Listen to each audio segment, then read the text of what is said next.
YSR Congress party Machilipatnam parliament అభ్యర్థిగా రాష్ట్ర ముఖ్యమంత్రి మరియు వైఎస్ఆర్ కాంగ్రెస్ పార్టీ అధ్యక్షులు డాక్టర్ సింహాద్రి చంద్రశేఖర్ గారిని నిర్ణయించడం జరిగింది. డాక్టర్ సింహాద్రి చంద్రశేఖర్ గారు ప్రముఖ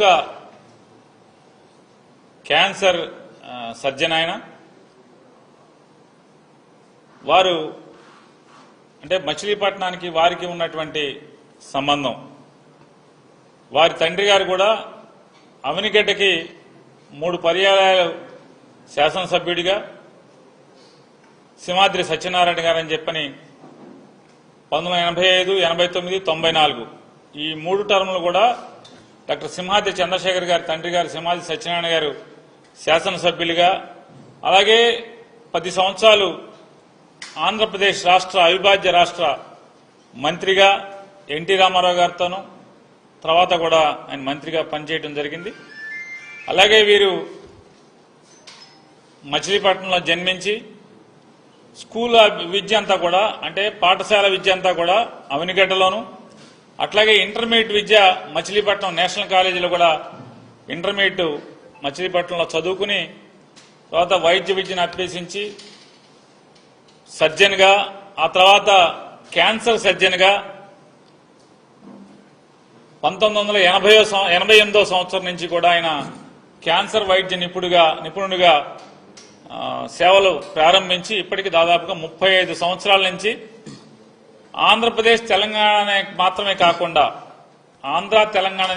కాకుండా సౌత్ ఇండియాలోనే పేరుగాంచినటువంటి ఆంకాలజీ సర్జన్గా ఎంతో మందికి సేవలు అందించడం. రెండవది ఆయన వారి తండ్రి గారు ఎన్టీ రామారావు గారితో సహచరుడిగా ఉన్నప్పటికీ కూడా క్యాన్సర్ వైద్య నిపుణుడిగా ఎల్లలు లేనటువంటి సేవలు అందించడం. మేమందరం కూడా కాంగ్రెస్ కుటుంబాల నుంచి వచ్చిన వాళ్ళం, కానీ మా ఊరు నుంచి ఏ పేషెంట్ ఉన్నా వారికి ఫోన్ చేసి రెఫర్ చేయటం. వారు అంతే మాతో ఎక్కడో కూడా వీళ్ళ పార్టీ వేరు, వీళ్ళు కాంగ్రెస్ పార్టీ, కానీ మా నాన్నగారు తెలుగుదేశం కాబట్టి అనే ఇంత కూడా మాకు అనుమానం అనేది లేకుండా వెంటనే రిసీవ్ చేసుకోవడం, కాల్ రిసీవ్ చేసుకోవడం, లేదా థియేటర్లో ఉంటే వెంటనే థియేటర్ నుంచి బయటకు వచ్చిన తర్వాత ఫోన్ చేయడం. ఏంటి నాని ఫోన్ చేసావు సార్, మా ఊరి నుంచి పేషెంట్ వస్తున్నారు, రేపు పంపించమంటారు. పంపించి తప్పకుండా చూసి మళ్ళీ వెంటనే పేషెంట్ చూసి ఫోన్ చేయటం.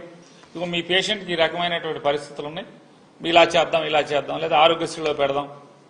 ఇట్లా ఎల్లలు లేనటువంటి ఈ పార్టీ ఆ పార్టీ అనేటువంటి సరిహద్దులు లేకుండా ఆయన సుమారుగా 35 సంవత్సరాలు అవిరిళ్ళ సేవ అందించారు. మరి ఇంత గొప్ప అంటే కేవలం కృష్ణా జిల్లా లేదా మచిలీపట్నమా కృష్ణా జిల్లానా లేకపోతే అనేది కాకుండా ఆయన సేవలు విస్తృతమైనవి.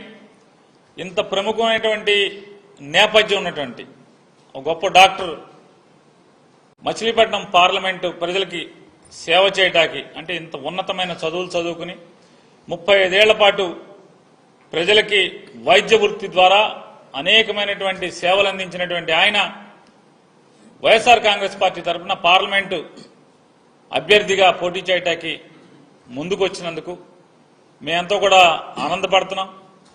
ఒక మంచి అభ్యర్థిని పార్లమెంటుకి పోటీ చేయటానికి, అలాగే మేము వెళ్ళి మాతో పాటు ఎమ్మెల్యే ఓటు మాకు, అలాగే ఎంపీ ఓటు పలానా ఆయనకి చంద్రశేఖర్ గారికి వేయమని అడగటానికి కూడా మాకు కూడా ఉత్సాహం వచ్చేట్టు, 7 ఎమ్మెల్యే అభ్యర్థులకు కూడా ఉత్సాహం వచ్చేట్టుగా మంచి అభ్యర్థిని, ఇమేజ్ ఉన్నటువంటి అభ్యర్థిని, ఉన్నత చదువులు చదువుకున్నటువంటి అభ్యర్థిని, అట్లాగే విస్తృతమైనటువంటి విషయ పరిజ్ఞానం ఉన్నటువంటి భారతదేశం పట్ల, ఈ వ్యవస్థ పట్ల, ప్రపంచం పట్ల విస్తృతమైనటువంటి అవగాహన ఉన్నటువంటి మంచి వ్యక్తిని వైఎస్ఆర్ కాంగ్రెస్ పార్టీ పార్లమెంట్ అభ్యర్థిగా మచిలీపట్నానికి అందజేసినందుకు జగన్మోహన్ రెడ్డి గారికి మా జిల్లా ప్రజలందరి తరఫున ఆయన్ని మనస్ఫూర్తిగా కృతజ్ఞతలు, అభినందనలు తెలియజేసుకుంటున్నాం.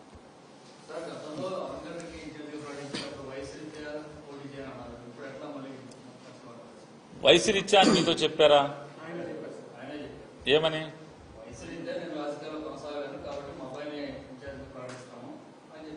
దేనికి? అసెంబ్లీకి ఇప్పుడు ఈయన పోటీ చేస్తున్నది దేనికి?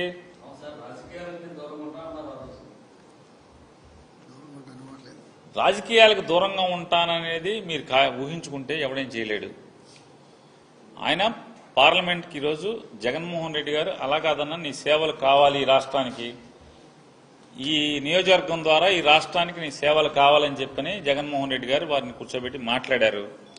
నీ అంత ఇమేజ్, ఇంత గొప్ప పేరు ప్రఖ్యాతులు ఉన్నటువంటి వ్యక్తి రాజకీయాల్లోకి రావటం వల్ల రాజకీయాల మీద పోను పోను మనుషులు విలువలు లేకుండా ప్రవర్తిస్తున్నటువంటి ప్రస్తుత పరిస్థితుల్లో కేవలం అధికారమే కాంక్షగా, పదవి మాత్రమే కాంక్షగా వాళ్ళ మనుషుల్ని అటుదూక చూసేటువంటి ఈ పరిస్థితుల్లో నీలాంటి నిబద్ధత ఉన్నటువంటి వ్యక్తి నాకు అవసరం అని చెప్పని జగన్మోహన్ రెడ్డి గారు కోరిన కోరిక మీదట సరే అయితే నేనే పార్లమెంట్కి వస్తానని చెప్పి ఆయన చెప్పిన విషయాన్ని మీకు తెలియజేస్తున్నాం. దానికి అంటే మీరందరూ ఎట్లా ఉందంటే మీ పరిస్థితులు ఎందుకు వచ్చారు, ఈయన ఇంత మంచి అభ్యర్థిని ఎందుకు పెట్టారన్నటువంటి మీరు బాధపడితే ఎట్లాగా, అవతల తరపున కూడా మీరే బాధపడితే ఎట్లాగా? నేను చెప్పాను, వారి నోటితో వారు మాట్లాడతారు. మీరు ఆ రోజున అసెంబ్లీ స్థానానికి అడిగినప్పుడు ఈ పార్టీ ఆదేశాల మేరకు నేను ఇలా పార్లమెంట్కి అయితే నువ్వు సరిపోతావన్నా అని అన్నారు. అందుకని అసెంబ్లీకి వదులుగాని పార్లమెంట్కి కంటెస్ట్ చేయమని సీఎం గారు చెప్పారు. దాని నుంచే కంటెస్ట్ చేస్తున్నాను.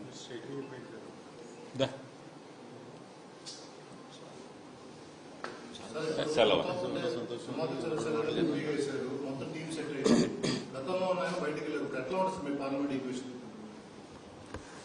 గతంలో ఆయన ఎవరు ఎక్కడి నుంచి వచ్చాడు ఇవన్నీ మేము పరిగణలో తీసుకోవాలా. జగన్మోహన్ రెడ్డి గారు పెట్టాడు, జగన్ గారు ఇమేజ్ మీదే గెలిచారు. గతం ఎవరు ఎక్కడి నుంచి వచ్చారు, మా ఊరా మా ఊరు కాదా, ఏం చదువుకున్నారు, డాక్టర్ గారా యాక్టర్ గారా అని మేమేం చూడాల. ఆ రోజు జగన్ గారు పంపించారు, జగన్ గారు బొమ్మ పెట్టాం, జగన్ గారు బొమ్మ పెట్టుకునే 7 ఎమ్మెల్యేలు పార్లమెంట్ సభ్యుడు గెలిచాం. కాబట్టి ఎవడ కర్మ ఆడు అనుభవిస్తాడు. ఇవాళ ఒక మంచి డాక్టర్ని జగన్మోహన్ రెడ్డి గారు పెట్టారు, ఆ డాక్టర్ గారిని తీసుకుని జగన్ గారు బొమ్మ పెట్టుకుని 7 అసెంబ్లీ ఎమ్మెల్యేలు అట్లాగే పార్లమెంట్ సభ్యుడు గెలిచి మళ్లీ వస్తాం.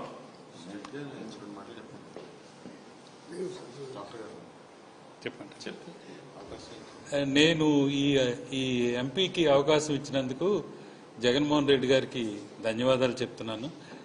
ఏంటంటే ఇంతకాలం చాలా కాలం నుంచి ఈ రాజకీయాలలో అలవాటు ఉంది, అంతేగాని ప్రత్యక్ష రాజకీయాలు ఎప్పుడు చేయలేదు నేను. తర్వాత ఏంటంటే ఇంతవరకు ఈ రోగులకు కానీ మా ఊరు ప్రజలకు కానీ సేవ చేయటమే. ఈసారి ప్రత్యక్ష రాజకీయాల్లో ఉండాలన్నా నువ్వు అన్నారు. ఆయన పిలిచి అడిగిన దానికి సమ్మతం చెప్పి ఈ రోజున తీసుకోవడం జరిగిందండి.